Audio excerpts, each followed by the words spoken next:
Moi c'est Jérôme Jacob Paquet, je suis le metteur en scène des Rossignols du Carnage.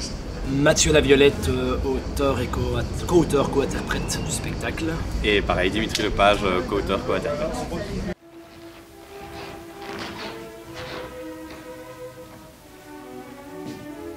Santé.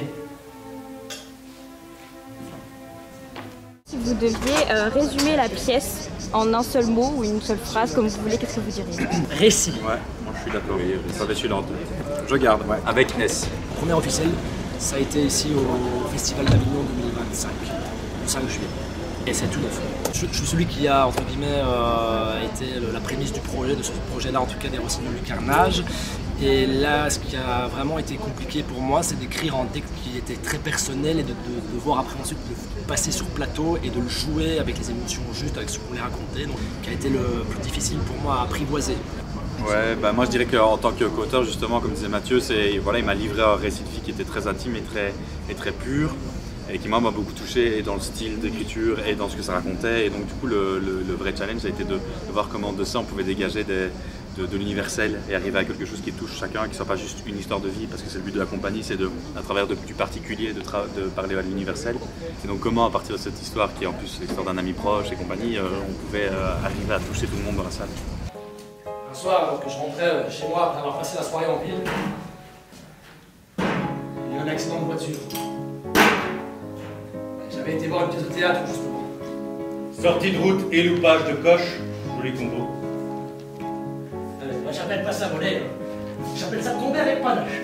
Ah bah tiens, et ça pourrait être une devise de Rossignol, ça non?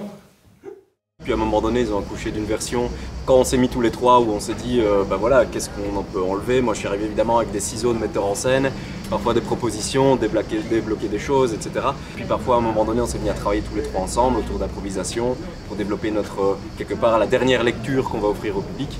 Donc c'est sûr que ça se fait en différentes étapes.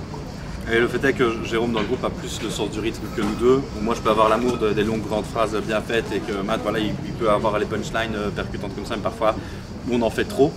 Et Jay il a ce truc où il sait couper aussi et c'est un truc qui est très dur à faire pour les auteurs et c'est pour ça qu'à un moment on a besoin de laisser le texte à un metteur en scène qui nous dit ça on coupe, ça les gars je sens qu'il y a un faux rythme et qu'il faut enlever parce qu'en fait en tant qu'auteur tu n'y arrives pas. Et tu as envie de non mais ça c'est très important, il faut le garder, non mais ça c'est vital et en fait non tout n'est pas vital, tout nous paraît vital mais tout ne l'est pas. C'était déjà là. Et les gens comme ma mère le savaient. On s'est fait plaisir avec notamment une composition de musique originale, avec de la danse aussi interprétée par Mathieu. Donc on a exploré, c'était une volonté qu'ils avaient et qu'on avait tous ensemble d'intégrer différentes formes d'art à la pièce. Donc là, elles arrivent très concrètement avec une composition originale d'Agathe Lavarelle qui est incroyable. La danse de Mathieu au début, les chorégraphies qu'ils ont tous les deux qui ont été chorégraphiées par Virginie Benoît. Ça, je pense qu'on est tous les trois assez fiers de cet ensemble en fait et de tout ce qui l'en compose.